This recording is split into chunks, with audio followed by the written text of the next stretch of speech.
ఓం శాంతి 12/2/2024 సాకార ఈశ్వరీయ మధుర మహావాక్యాలు. మధురమైన పిల్లలారా, మీ మోహపు నరాలు అనగా బంధనాలు ఇప్పుడు తెగిపోవాలి.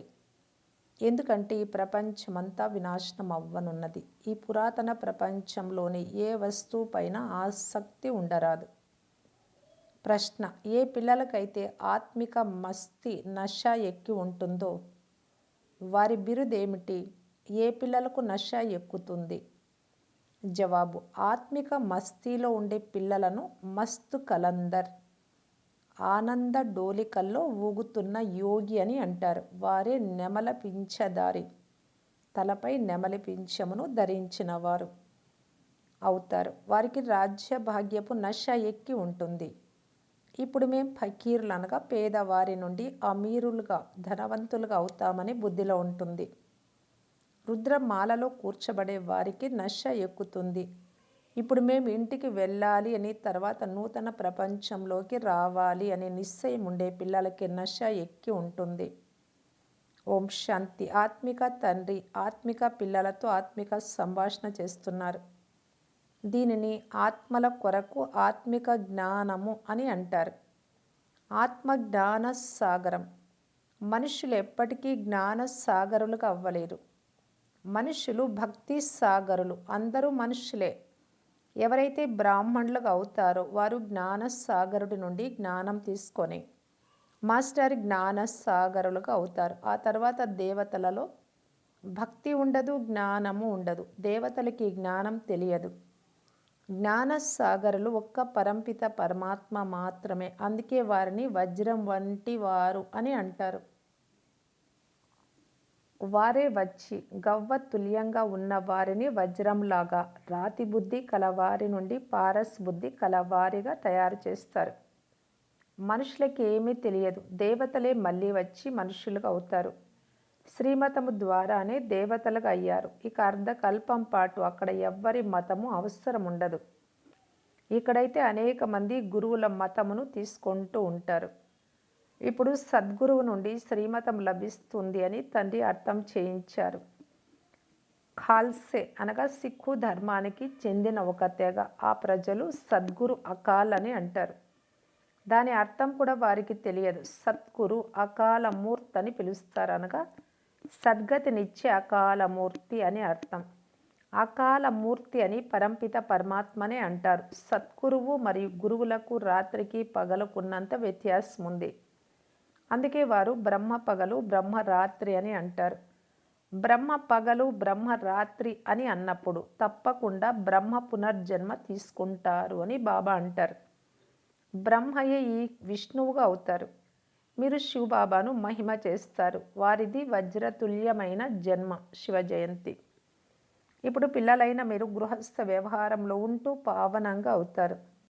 మీరు పవిత్రమై మళ్ళీ ఈ జ్ఞానమును ధారణ చేయాలి. కుమారీలకైతే ఏ బంధనము లేదు.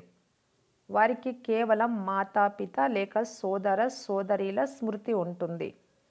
అత్తవారింటికి వెళ్ళిన తర్వాత 2 పరివారములు అవుతాయి. అశరీరీలుగా అవ్వండి అని ఇప్పుడు తండ్రి మీకు చెప్తున్నారు.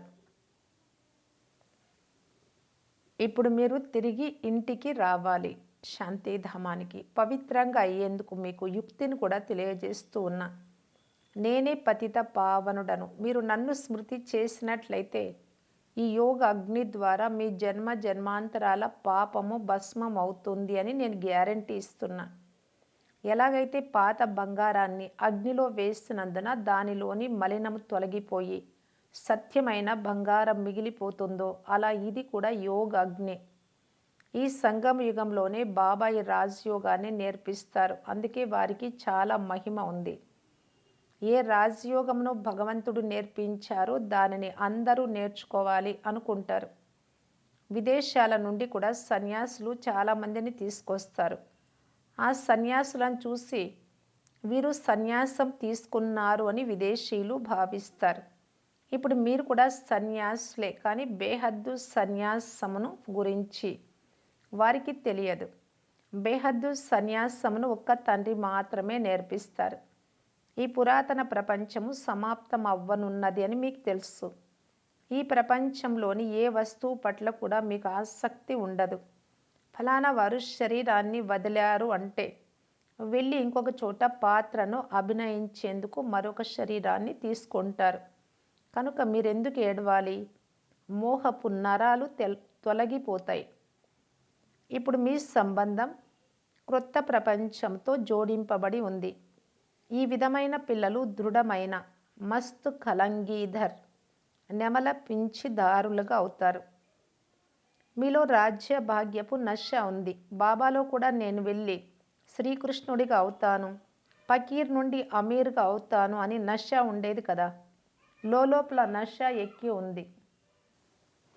అందువల్లనే అటువంటి వారిని మస్తు కలంధర్ అని అంటారు. ఇతను సాక్షాత్కారాన్ని కూడా పొందుతారు. ఎలాగైతే ఇతడికి నశ ఎక్కువ ఉందో బ్రహ్మబాబాకు, అలా మీకు కూడా నశ ఎక్కాలి. మీరు కూడా రుద్రమాలలో కూర్చబడేవారు. ఎవరికి దృఢమైన నిశ్చయం ఉంటుందో వారికి నశ ఎక్కుతుంది. ఆత్మలైన మనం ఇప్పుడు ఇంటికి వెళ్ళి మళ్ళీ క్రొత్త ప్రపంచంలోకి వస్తాము. ఈ నిశ్చయంతో ఎవరైనా ఇతడిని చూసినట్లయితే వారికి చిన్న బాలుడు శ్రీకృష్ణుడు కనిపిస్తాడు. ఎంతో శోభాయమానంగా ఉంటాడు. కృష్ణుడైతే ఇక్కడ లేడు. అతన్ని గురించి చాలా వాదోపవాదాలు జరుగుతాయి. ఊయలను తయారు చేస్తారు, అతనికి పాలు త్రాపిస్తారు. అయితే అవి జడ చిత్రాలు. కానీ వీరు నిజమైన కృష్ణుడిగా అయ్యేవారు కదా.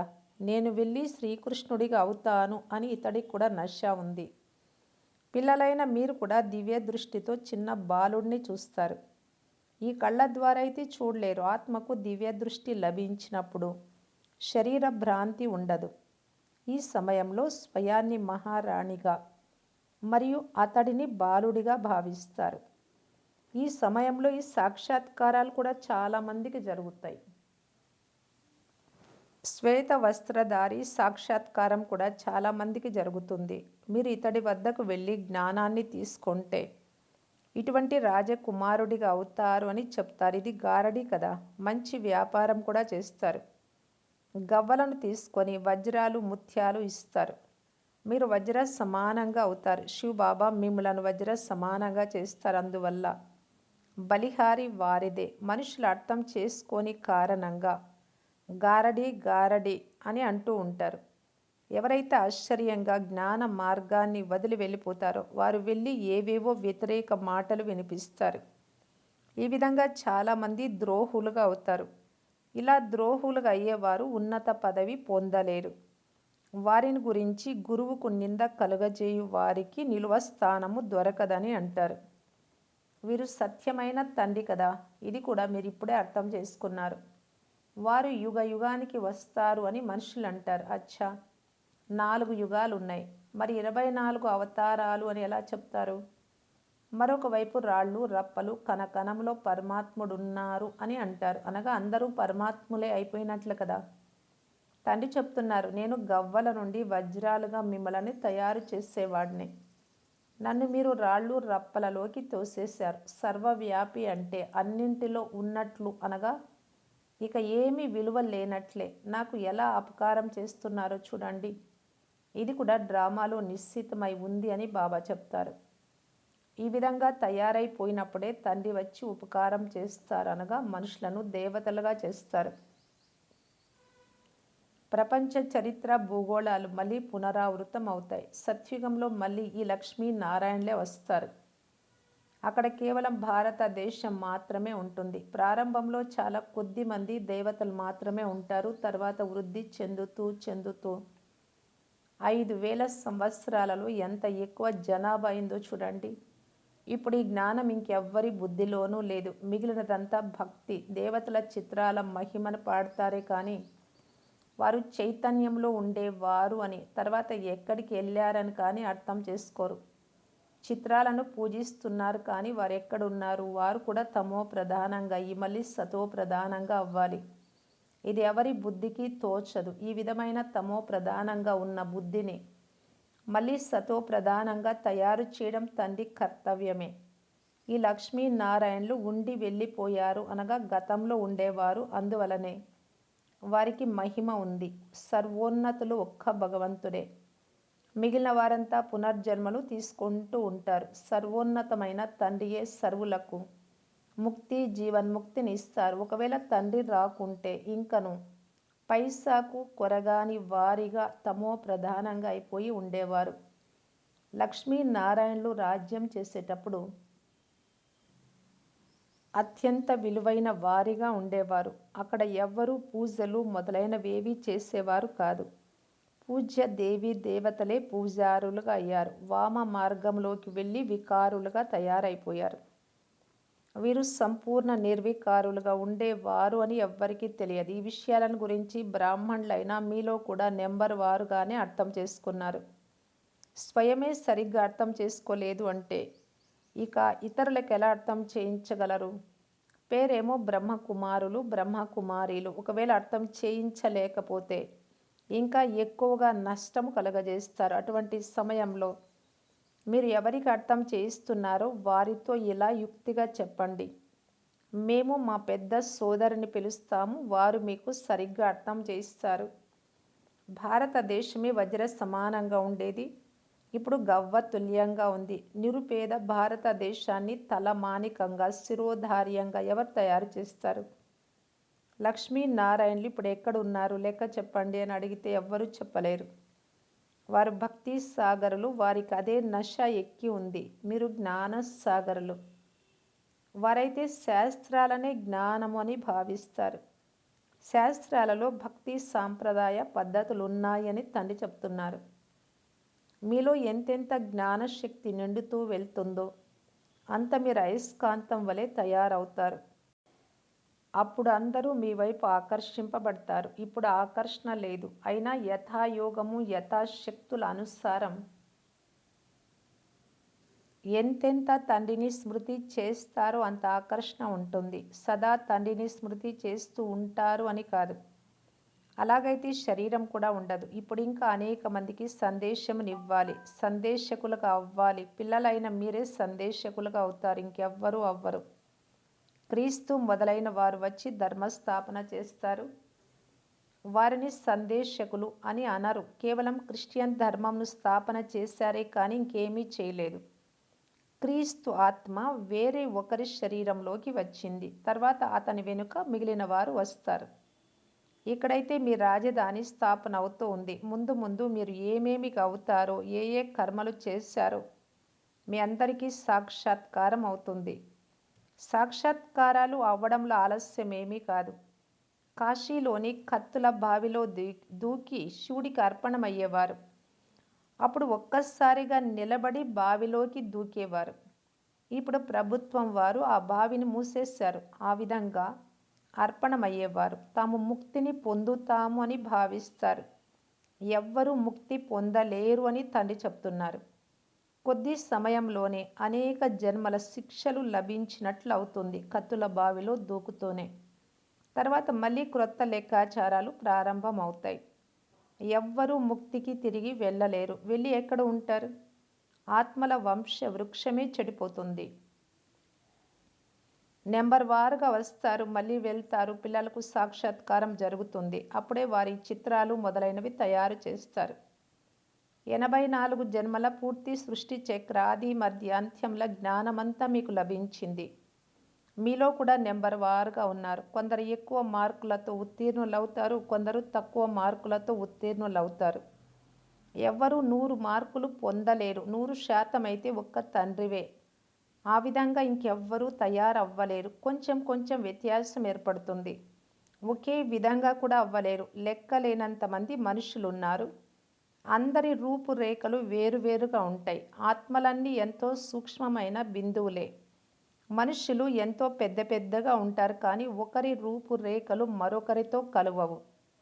ఎన్ని ఆత్మలు ఉన్నాయో అన్నే మళ్ళీ ఇంటిలో కూడా ఉంటాయి. ఇది కూడా డ్రామాలో రచింపబడి ఉంది. ఇందులో ఏమాత్రం వ్యత్యాసం ఉండదు.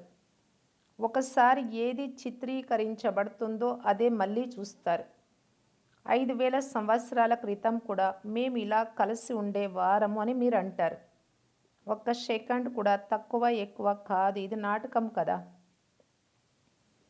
ఎవరి బుద్ధిలో ఈ రచయిత రచనల జ్ఞానం ఉంటుందో వారిని స్వదర్శన చక్రధారులు అని అంటారు. తండ్రి నుండే ఈ జ్ఞానం లభిస్తుంది. మనుషులు మనుషులకు ఈ జ్ఞానమును ఇవ్వలేరు. మనుషులు భక్తిని నేర్పిస్తారు. జ్ఞానం ఒక్క తండ్రి మాత్రమే నేర్పిస్తారు. జ్ఞాన సాగరుడు ఒక్క తండ్రి మాత్రమే. మళ్ళీ మీరు జ్ఞాన నదులుగా అవుతారు. జ్ఞాన సాగరుడు, జ్ఞాన నదుల ద్వారానే ముక్తి, జీవన్ముక్తులు లభిస్తాయి. అవేమో నీటి నదులు. నీరు ఎప్పటికీ ఉండనే ఉంది. జ్ఞానము సంగమయుగంలో మాత్రమే లభిస్తుంది. నీటి నదులైతే భారతదేశంలో ప్రవహిస్తూనే ఉంటాయి. మిగిలిన పట్టణాలన్నీ సమాప్తమైపోతాయి. ఏ ఖండాలు ఉండవు. వర్షం కురుస్తూనే ఉంటుంది. నీరు వెళ్ళి నీటిలో కలుస్తుంది. భారతదేశమే ఉంటుంది. ఇప్పుడు మీకు పూర్తి జ్ఞానమంతా లభించింది. ఇది జ్ఞానము. మిగిలినదంతా భక్తి. వజ్ర సమానమైన వారు ఒక్క శివబాబాయే. వారి జయంతి జరుపుతారు. శివబాబా ఏం చేశారు అని ప్రశ్నించాలి. వారు వచ్చి పతితులను పావనంగా తయారు చేస్తారు. ఆది మధ్య అంత్యముల జ్ఞానం వినిపిస్తారు. అందుకే జ్ఞాన సూర్యుడు ప్రకటితమైనప్పుడు అజ్ఞాన అంధకారం తొలగిపోతుంది అని గాయనం చేయబడి ఉంది. జ్ఞానం ద్వారా పగలు అనగా సత్యుగం, భక్తి ద్వారా రాత్రి ద్వాపర కలియుగాలు అవుతాయి. ఇప్పుడు మీరు మీ 84 జన్మలను పూర్తి చేశాము అని తెలుసుకున్నారు. ఇప్పుడు తండ్రిని స్మృతి చేయడం ద్వారా పావనంగా అవుతారు. మళ్ళీ శరీరం కూడా పావనమైనదే లభిస్తుంది. మీరందరూ నెంబర్ వారుగా పావనంగా అవుతారు. ఎంత సహజమైన విషయం. ముఖ్యమైన విషయం స్మృతి. చాలామందికి స్వయాన్ని ఆత్మగా భావించి తండ్రిని స్మృతి చేయడం కూడా రాదు. కానీ తండ్రికి పిల్లలైనందున స్వర్గంలోకి తప్పకుండా వస్తారు. ఈ సమయంలోని పురుషార్థం అనుసారంగా రాజ్య స్థాపన జరుగుతుంది. అచ్చా, మధురాతి మధురమైన అపురూపమైన పిల్లలకు మాతాపిత బాప్దాదాల ప్రియ స్మృతులు మరియు గుడ్ మార్నింగ్. ఆత్మిక పిల్లలకు ఆత్మిక తండ్రి నమస్తే. ధారణ కొరకు ముఖ్య సారం. ఫస్ట్ పాయింట్, మేము మాస్టర్ జ్ఞాన సాగరులము అనే నశాలో సదా ఉండాలి. స్వయంలో జ్ఞాన శక్తిని నింపుకొని అయస్కాంతంగా అవ్వాలి. ఆత్మిక సందేశకులుగా అవ్వాలి. సెకండ్ పాయింట్, సద్గురు తండ్రి పేరుకు అప్రతిష్ట కలగజేసే కర్మలేవీ చేయరాదు. ఏమి జరిగినా ఎప్పుడు ఏడవరాదు. వరదానము, సత్యత యొక్క పునాది ఆధారంతో నడవడిక మరియు ముఖము ద్వారా దివ్యతను అనుభూతి చేయించే సత్యవాదీ భవ. ప్రపంచంలో అనేక మంది ఆత్మలు స్వయాన్ని సత్యవాదులము అని చెప్పుకుంటారు లేక భావిస్తారు. కానీ సంపూర్ణ సత్యత అనేది పవిత్రత ఆధారంపై ఉంటుంది. పవిత్రత లేకుంటే సదా సత్యత ఉండజాలదు. సత్యతకు పునాది పవిత్రత. సత్యతకు ప్రాక్టికల్ ప్రమాణం ముఖము మరియు నడవడికలో దివ్యత ఉంటుంది. పవిత్రత యొక్క ఆధారంపై సత్యతా స్వరూపము స్వతహాగా సహజంగా ఉంటుంది. ఎప్పుడైతే ఆత్మ మరియు శరీరం రెండు పావనంగా అవుతాయో అప్పుడు వారిని సంపూర్ణ సత్యవాదులు అనగా దివ్యతా సంపన్న దేవతలని అంటారు. స్లోగన్, అనంతమైన సేవలో బిజీగా ఉంటే అనంతమైన వైరాగ్యం స్వతహాగానే వస్తుంది. వైరాగ్యం రావాలి అంటే అనంతమైన వైరాగ్యం. అనంతమైన సేవ చేస్తూ ఉండాలి నిరంతరం. అవ్యక్త ఇషారా, మధురత గుణాన్ని ధారణ చేసి మధుసూదనుడైనటువంటి తండ్రి పేరును ప్రఖ్యాతి చేయటానికి బాబా తెలియజేస్తూ ఉన్నారు. మీ సంకల్పాలలో, మాటలలో, కర్మలో మధురత ఉంటే మధురత ద్వారా బాబా సమీపత యొక్క సాక్షాత్కారం చేయించగలరు.